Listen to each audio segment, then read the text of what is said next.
Di halaman sebuah akademi intelijen di Moskow, sebuah nama baru saja dikembalikan ke tempatnya.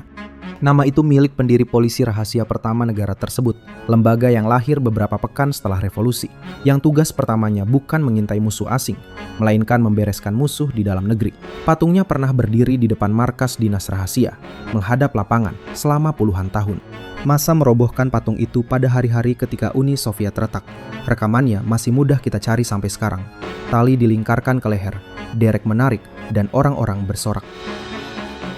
Bagi siapapun yang menontonnya waktu itu, dan mungkin bagi kita yang menontonnya hari ini, gambar tersebut berarti satu hal, bahwa lembaga yang dilambangkannya sudah tamat. Pengembalian nama itu 3,5 dekade kemudian mengatakan sebaliknya, dan ia dikembalikan bukan diam-diam, melainkan lewat dekret yang ditandatangani presiden. Bersama Ruang Makro, mari kita memahami apa yang sebenarnya dibubarkan pada hari patung itu jatuh dan apa yang tidak.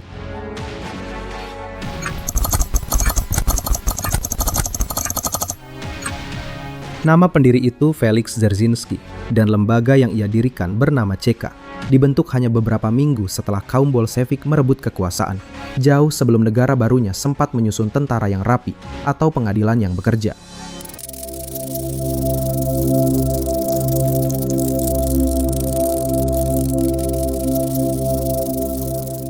Urutan itu sendiri sudah mengatakan sesuatu, dan kita jarang berhenti memikirkannya.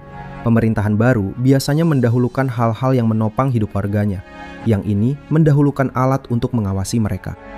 Dan sejak hari pertamanya, lembaga tersebut punya satu kebiasaan yang kelak menyelamatkan nyawanya. Ia berganti nama terus-menerus. CK menjadi GPU, lalu OGPU, lalu NKVD, lalu MGB, sampai akhirnya muncul singkatan yang paling dikenal dunia, KGB, Komite Keamanan Negara.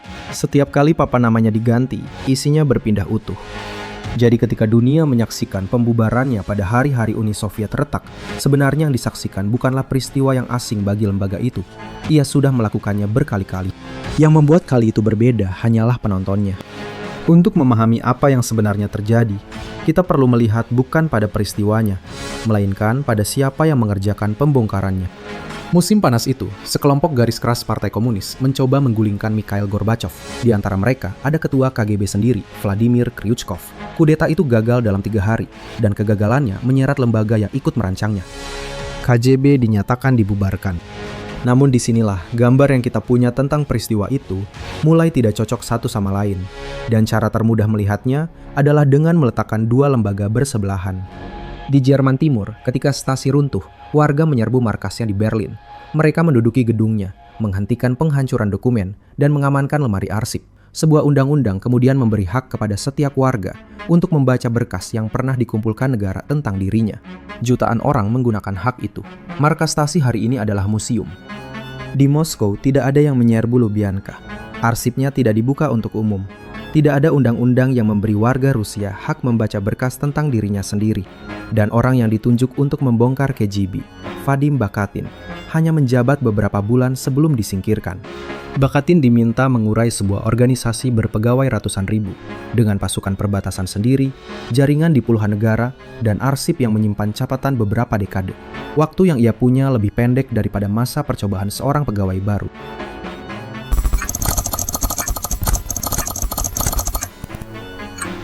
Yang terjadi bukan pembongkaran. Yang terjadi adalah pembagian dan penggantian papan nama. Fungsi-fungsi KGB dipecah ke beberapa badan baru. Pengawasan dalam negeri berpindah tangan berkali-kali dalam waktu singkat. Sebuah kementerian keamanan, lalu sebuah dinas kontra intelijen, dan akhirnya pada 1995, badan yang dipakai sampai hari ini, FSB, Dinas Keamanan Federal. Sepanjang pembahasan ini, mekanisme yang kita bicarakan akan kita sebut sebagai pembubaran yang membebaskan. Maksudnya begini, kita terbiasa menganggap pembubaran sebagai pelemahan. Sebuah lembaga kehilangan nama, anggaran, dan wewenangnya, lalu mengecil. Tetapi ada satu keadaan ketika pembubaran bekerja ke arah sebaliknya, yaitu ketika yang dibubarkan bukan kemampuannya, melainkan atasannya.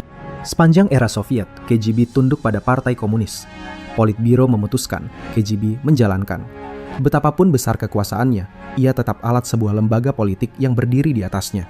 Ketika Partai Komunis lenyap bersama Uni Soviet, alat itu selamat, sementara tangan yang memegangnya tidak. Dari sinilah kita bisa melihat mengapa penggantian nama yang berkali-kali itu tidak pernah benar-benar mengganggu. Namun, sebuah dinas rahasia tanpa atasan tidak otomatis menjadi penguasa. Ia perlu mengisi kekosongan itu, dan proses pengisiannya berjalan bertahun-tahun.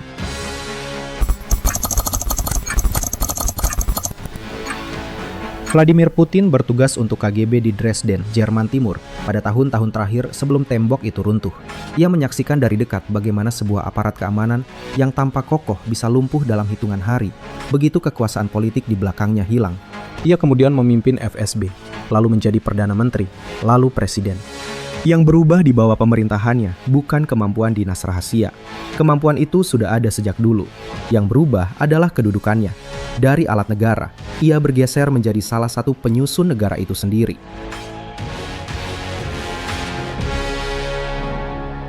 Istilah yang dipakai para pengamat Rusia untuk kelompok ini adalah siloviki, yang secara harfiah berarti orang-orang kekuatan. Mereka yang berasal dari lembaga keamanan, militer, dan intelijen. Nama-nama seperti Nikolai Patrushev dan Alexander Bortnikov, dua bekas dan sedang kepala FSB, serta Sergei Naryshkin yang memimpin Dinas Intelijen Luar Negeri adalah contoh yang paling sering disebut. Perlu ditegaskan bahwa tidak setiap pejabat tinggi Rusia berlatar intelijen dan menyebut seluruh Kremlin sebagai lembaga intelijen akan melebih-lebihkan. Yang bisa dikatakan dengan lebih hati-hati adalah bahwa jalur karir lewat lembaga keamanan menjadi salah satu jalan paling dapat diandalkan menuju puncak, dan bahwa cara berpikir lembaga itu curiga, tertutup, berorientasi kendali, ikut berpindah bersama orangnya. Sebelum melangkah lebih jauh, ada satu hal yang perlu diluruskan, sebab pembicaraan tentang topik ini sering mencampur adukan tiga hal yang berbeda. Warisan KGB tidak jatuh ke satu badan, melainkan terbelah menjadi tiga. FSB mengurus keamanan di dalam negeri, dan dalam praktiknya juga sebagian besar urusan di negara-negara bekas Soviet. SVR, Dinas Intelijen Luar Negeri, mewarisi jaringan mata-mata di luar negeri. Pekerjaan mengumpulkan rahasia orang lain secara diam-diam. Sementara JRU, Intelijen Militer, sebenarnya lebih tua dari KGB dan tidak pernah menjadi bagiannya. Ia bertahan sepanjang era Soviet sebagai lembaga tersendiri. Pembedaan ini bukan soal kerapian istilah. Ia menjelaskan perbedaan watak. SVR bekerja seperti dinas rahasia klasik, sabar, senyap, dan berusaha agar keberadaannya tidak pernah diketahui. JRU justru sebaliknya. Dari lembaga inilah datang sebagian besar operasi yang berantakan, terlacak, dan mempermalukan.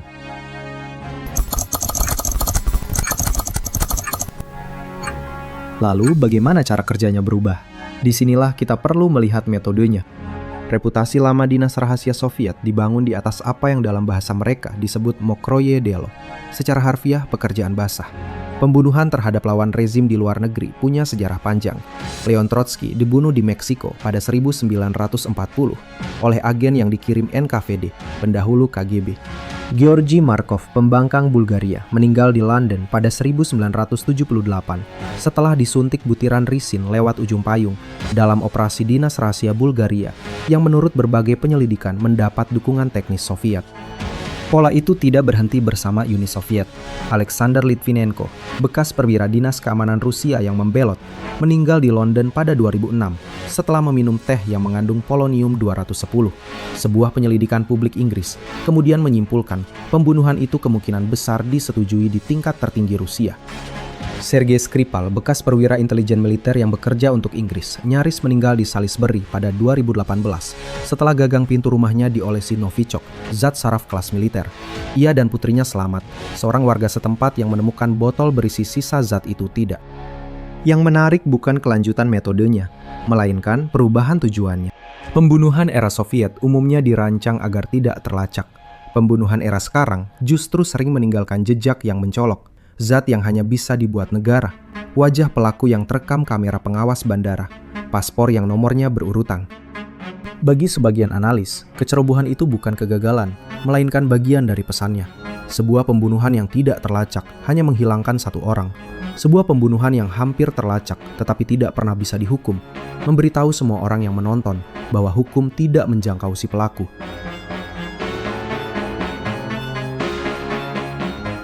Namun membunuh selalu mahal, dan jumlah orang yang perlu dibungkam jauh lebih banyak daripada yang mungkin dibunuh. Disinilah warisan yang lebih penting bekerja.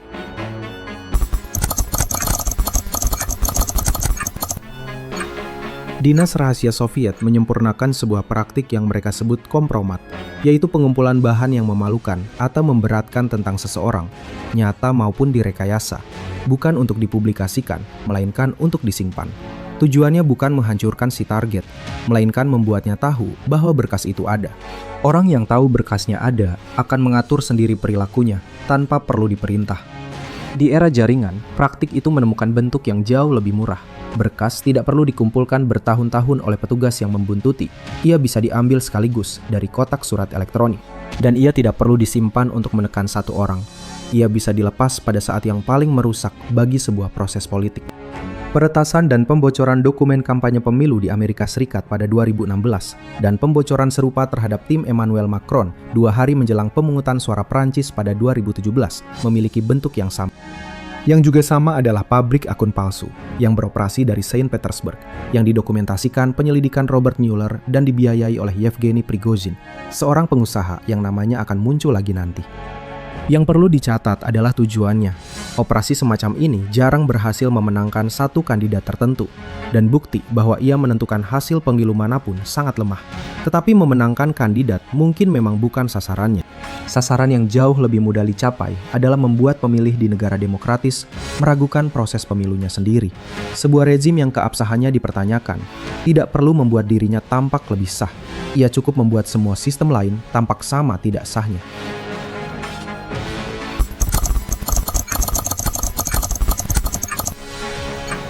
Ada pula perubahan yang lebih mendasar daripada soal alat, yaitu perubahan pekerjaan. Tugas asli sebuah dinas rahasia adalah mengetahui. Ia mengumpulkan keterangan, menilainya, lalu menyerahkannya kepada yang berkuasa untuk diputuskan. Ia mengamati, tidak bertindak. Pada sekitar 2018, penyelidik di beberapa negara Eropa mulai menyadari bahwa sejumlah peristiwa yang selama ini dianggap terpisah ternyata melibatkan orang-orang yang sama. Percobaan kudeta di Montenegro menjelang negara itu bergabung dengan NATO.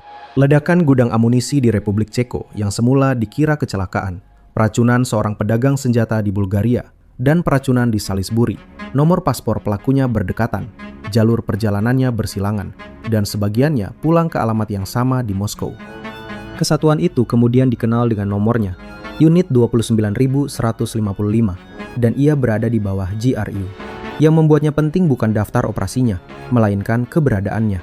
Sebuah dinas rahasia yang punya kesatuan seperti ini tidak lagi sekedar melapor kepada penguasa tentang keadaan dunia. Ia ikut mengubah keadaan itu, lalu melaporkannya. Di sisi yang lebih senyap, perubahan skalanya juga berlangsung. Pada akhir 2020, sebuah perusahaan keamanan menemukan bahwa pembaruan resmi sebuah perangkat lunak pengelola jaringan buatan SolarWinds telah disusupi kode berbahaya. Perangkat itu dipakai puluhan ribu organisasi, termasuk sejumlah lembaga pemerintah Amerika Serikat. Penyusupannya berjalan berbulan-bulan sebelum ketahuan, dan pemerintah Amerika kemudian mengaitkannya dengan SVR. Yang berbeda di sini bukan keberaniannya, melainkan pilihan pintu masuknya.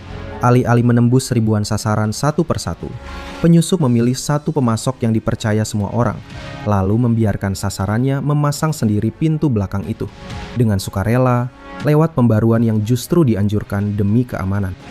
Dari sini, kita bisa melihat lapisan berikutnya, yaitu bagaimana pengaruh itu ditanam di luar negeri. Rusia hari ini tidak berusaha merebut kembali wilayah Uni Soviet, dan tidak punya kemampuan untuk itu. Yang dibangun adalah sesuatu yang jauh lebih murah, yaitu simpul-simpul ketergantungan. Di Suriah, pangkalan Angkatan Laut di Tartus memberi Rusia satu-satunya akses tetap ke Laut Tengah dan mempertahankannya menjadi salah satu alasan keterlibatan militernya di sana. Di sejumlah negara Afrika, perusahaan tentara bayaran Wagner menawarkan pengamanan rezim dengan bayaran berupa konsesi tambang, sebuah susunan yang membuat operasinya membiayai dirinya sendiri. Di Eropa, dukungan mengalir ke partai-partai yang bersikap ramah terhadap Moskow, meski besar dan bentuknya berbeda-beda dan tidak semuanya terbukti. Prigozhin, pemilik Wagner sekaligus pemodal pabrik akun palsu tadi, memimpin pemberontakan bersenjata singkat melawan pimpinan militer Rusia pada Juni 2023. 2 bulan kemudian, ia tewas dalam kecelakaan pesawat. Wagner kemudian dirapikan ke dalam struktur Kementerian Pertahanan dan sebagian operasinya berlanjut dengan nama baru. Perhatikan bahwa pola itu sama dengan yang kita lihat di awal. Ketika sebuah lembaga menjadi masalah, yang diganti adalah namanya dan orangnya, bukan pekerjaannya.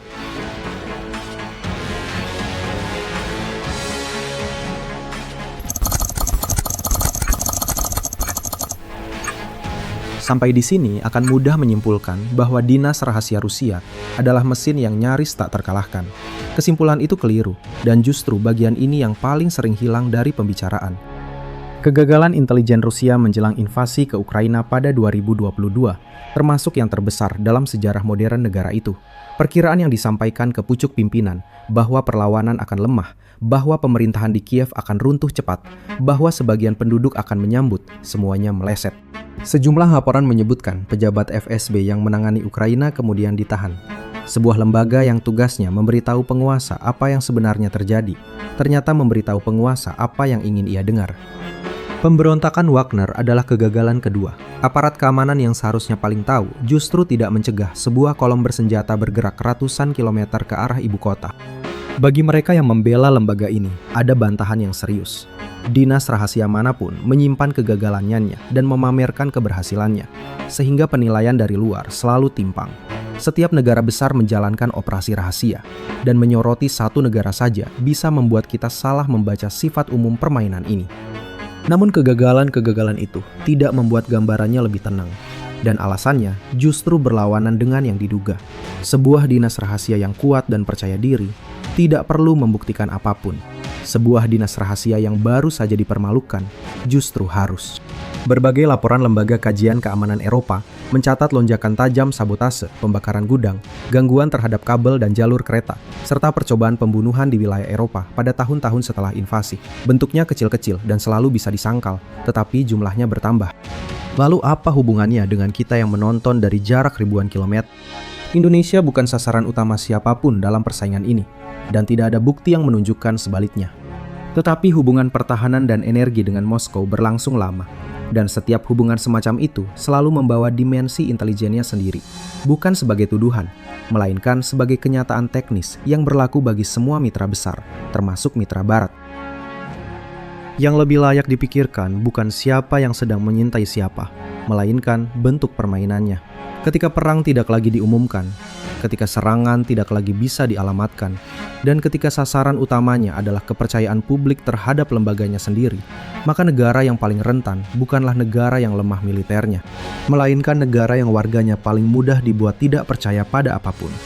Dan kalau kita tarik kembali seluruh lapisan tadi, pembubaran yang membebaskan itu ternyata bukan peristiwa satu hari. Ia sebuah proses yang berjalan puluhan tahun. Atasan politiknya lenyap lebih dulu, kemampuannya dibiarkan utuh, orang-orangnya berpindah ke kursi yang ditinggalkan, lalu tugasnya melebar, dari mengetahui menjadi mengerjakan. Tidak ada satupun tahap itu yang membutuhkan rencana besar. Masing-masing cukup dijelaskan oleh kepentingan yang wajar pada zamannya. Negara yang kacau membutuhkan aparat yang berfungsi. Aparat yang berfungsi membutuhkan wewenang. Dan wewenang yang tidak diawasi cenderung melebar. Yang membuat hasil akhirnya mengejutkan, justru karena tidak ada satu titik pun yang bisa ditunjuk sebagai saat keputusannya diambil. Kembali ke nama yang dikembalikan ke halaman akademi di Moskow itu. Patung Dzerzhinsky dirobohkan di hadapan kamera dunia, dan gambar itu dibaca sebagai akhir sebuah zaman. Yang luput dari pembacaan tersebut adalah bahwa yang jatuh hari itu memang cuma patungnya. Lembaganya tidak dibongkar, arsipnya tidak dibuka, orang-orangnya tidak diganti, dan cara berpikirnya tidak pernah diminta pertanggungjawaban. Dan mungkin disitulah letak ironi yang paling tenang dari seluruh kisah ini. Sebuah organisasi yang seumur hidupnya bekerja dengan cara berganti nama, akhirnya diselamatkan oleh satu hal yang paling ia kuasai. Dunia mengira telah menyaksikan sebuah kematian, padahal yang disaksikannya adalah pergantian papan nama yang kesekian. Kali ini dilakukan di depan penonton dan disambut tepuk tangan.